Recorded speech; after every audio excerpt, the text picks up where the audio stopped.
Hello student, आज हम अम्ल, क्षार एवं लवण के पाठ का एक अन्य भाग लेके आए हैं। इसमें हम पढ़ेंगे अम्ल की क्षारकता।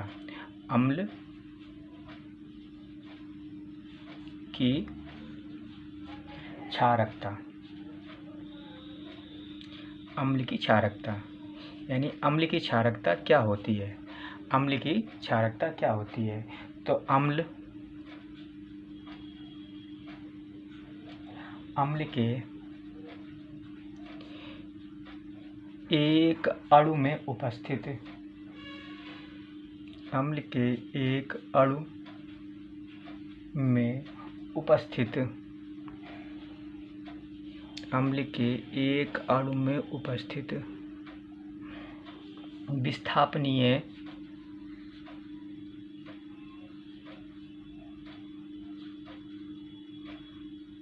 विस्थापनीय हाइड्रोजन,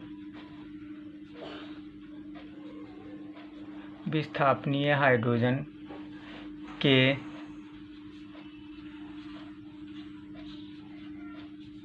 परमाणुओं की संख्या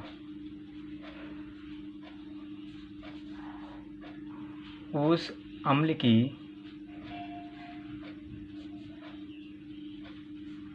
क्षारकता कहलाती है।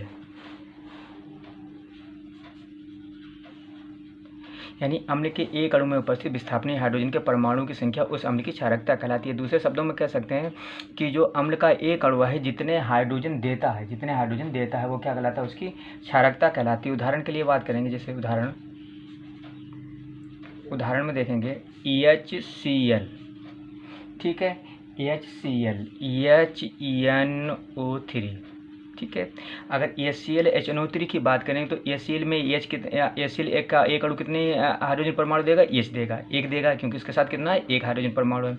HNO3 भी कितना देगा? एक H देगा। तो इसकी जो HCl और HNO3 की जो क्षारकता है वो कितनी होगी? वो होगी 1 होगी। और बात करें जैसे H2SO4 की, सल्फ्यूरिक अम्ल की बात करें, इसके साथ कितने हाइड्रोजन परमाणु हैं? 2 हाइड्रोजन परमाणु। तो ये कितने का? 2 देगा। तो इस H2SO4 की जो क्षारकता होगी कितनी होगी? वो कितनी होगी? वो हमारी होगी 2 होगी, ठीक है। ऐसे ही बात करेंगे तो क्या करेंगे? H2CO3, ठीक है, इसकी क्षारकता कितनी होगी? इसकी, क्योंकि इसके साथ भी 2 हाइड्रोजन, ये 2 हाइड्रोजन परमाणु देगा। ये पूरा अणु H2CO3 क्या है? जब ये पानी में घोला जाए कितने देगा? 2 हाइड्रोजन परमाणु देगा, ये 2 H देगा। तो इसकी क्षारकता कितनी हो जाएगी? 2 हो जाएगी। तो कह सकते हैं अम्ल के एक अणु जितने हाइड्रोजन परमाणु देगा वो उसकी क्या कहलाएगी? हमारी वो उसकी क्या कहलाएगी? क्षारकता कहलाती है, जितने भी देता है, ठीक है। तो ये अम्ल की क्या हो सकती है? क्षारकता होती है, यानी अम्ल की क्षारकता होती है, ठीक है। आप क्या लिखेंगे? क्षार की अम्लता, क्षार की अम्लता, ठीक है। इसका अपोजिट होता है, अम्ल की क्षारकता होती है, क्षार की क्या होती है? अम्लता होती है। तो लिखेंगे किसी क्षार की अम्लता, किसी क्षार की अम्लता उसके एक अणु में, उसके एक अणु में उपस्थित, उसके एक अणु में उपस्थित विस्थापनीय, उसके एक अणु में उपस्थित विस्थापनीय, ठीक है, विस्थापनीय कौन से? हाइड्रोक्सिल आयन, विस्थापनीय हाइड्रोक्सिल आयन,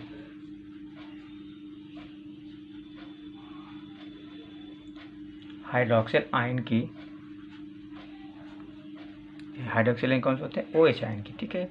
OH आयन की संख्या उस क्षार की क्या कहलाती है? अम्लता कहलाती है। उस क्षार की अम्लता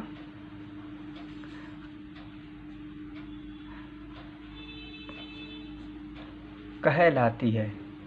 कह सकते हैं जो किसी क्षार की अम्लता क्या होती है? किसी क्षार के पास जितने OH आयन होते हैं वो क्या कहलाती है, उसकी क्या कहलाती है, उसकी क्षारकता कहलाती है। अगर उदाहरण की बात करें हम, उदाहरण हमारे पास है, उदाहरण की बात करें हम तो उदाहरण हमारे पास है जैसे NaOH,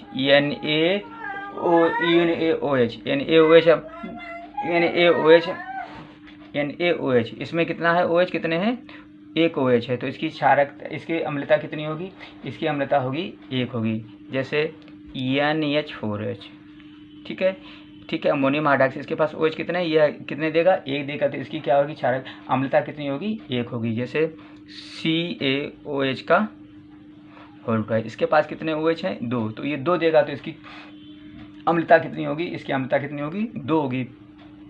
AlOH का होल थ्राइस, इसके पास कितने OH आयन देगा, ये 3 देगा, तो इसकी अम्लता कितनी होगी, ये इसकी अम्लता कितनी होगी, 3 होगी। तो अम्लता और क्षारकता हम पहचान कर सकते हैं, जिसे जिन अम्ल के पास जितने EH आयन देता है वो उसकी क्या कहलाती है, क्षारकता कहलाती है। और जो क्षार होते हैं जितने OH आयन देते हैं, तो जितने OH आयन देते हैं वो उसकी क्या कहलाती है, उसकी कहलाती है हमारी अम्लता कहलाती है। तो मैं H और OH को देख के हम किसी की अम्लता और क्षारकता को हम पहचान सकते हैं, ठीक है। अब हम बात करेंगे अम्ल, प्रबल अम्ल और दुर्बल अम्ल। प्रबल अम्ल क्या होते हैं, देखें, प्रबल अम्ल पढ़ेंगे, प्रबल अम्ल, ठीक है। तो जो अम्ल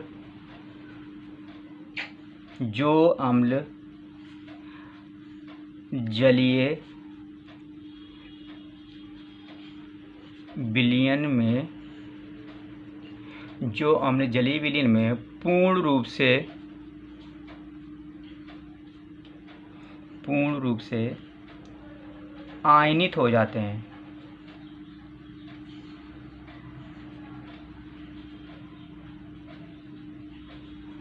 आयनित हो जाते हैं, प्रबल अम्ल कहलाते हैं। क्या कहलाते हैं, प्रबल अम्ल कहलाते हैं। जो अम्ल क्या होते हैं, जो अम्ल जलीय विलयन में पूर्ण रूप से आयनित हो जाते हैं, प्रबल अम्ल। प्रबल अम्ल के जो उदाहरण हैं, वो कौन से प्रबल अम्ल हो सकते हैं, हमारा हो गया HCl हो गया है, H2SO4 हो गया, HNO3 हो गया, क्या हो गया, ये सब क्या है, H2SO4 हो गया, HNO3 हो गया, ये क्या है, ये हमारे प्रबल अम्ल है, क्योंकि ये क्या होते हैं, जलीय विलयन में पूर्ण रूप से आयनित हो जाते हैं, यानी कि H+ आयन पूर्ण रूप से टूट जाते हैं, ठीक है। तो ये क्या है, H आयन दे देते हैं, ये सभी क्या कहलाते हैं, हमारे प्रबल अम्ल कहलाते हैं, ठीक है। अब हम बात करेंगे दुर्बल अम्ल की, ठीक है। तो दुर्बल अम्ल क्या होते हैं, दुर्बल अम्ल, ठीक है। तो हम पढ़ेंगे दुर्बल अम्ल पढ़ेंगे, ठीक है। तो लिखेंगे वे अम्ल जो जलीय विलयन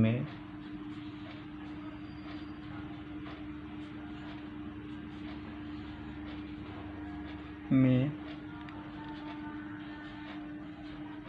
आयनित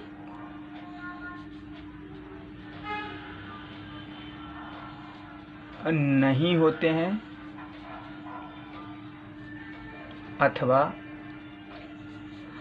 आंशिक रूप से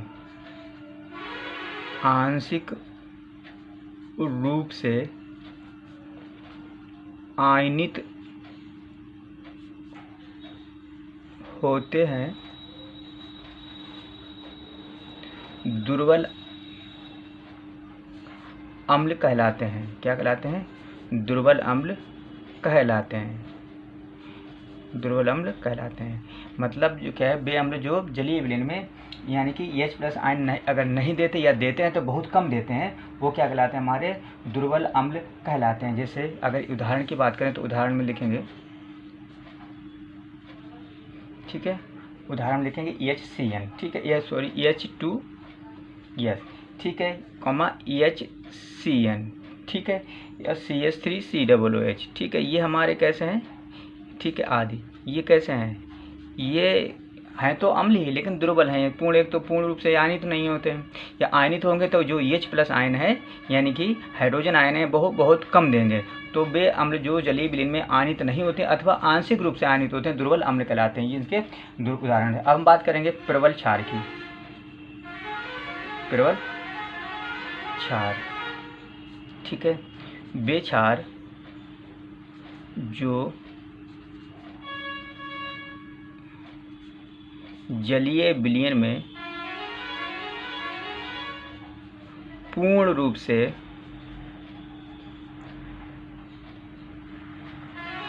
आयनित हो जाते हैं,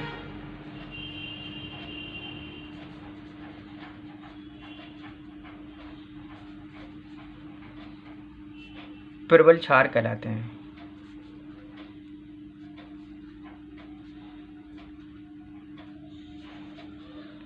ठीक है, यानी कि पूर्ण रूप से, यानी कि क्षार में क्या होता है, क्षार में OH आयन होते हैं और पूर्ण रूप से क्या हो जाते हैं, आयनित हो जाते हैं। अगर उदाहरण की बात करें तो इसमें है NaOH, ठीक है, KOH, बहुत से होते हैं KOH, ठीक है। इनको अगर पानी में डालेंगे तो ये क्या Na+, अगर सोडियम हाइड्रोक्साइड पानी में डालें तो Na+ में OH- में ये पूर्ण रूप से आयनित हो जाएगा, टूट जाएंगे KOH में, तो ये पूर्ण रूप से आयनित हो जाते, इसलिए इनको क्या कहते हैं, इनको हम प्रबल क्षार कहते हैं। दुर्बल क्षार की बात करें हम, दुर्बल क्षार की बात करें तो वे क्षार जो जलीय विलयन में पूर्ण रूप से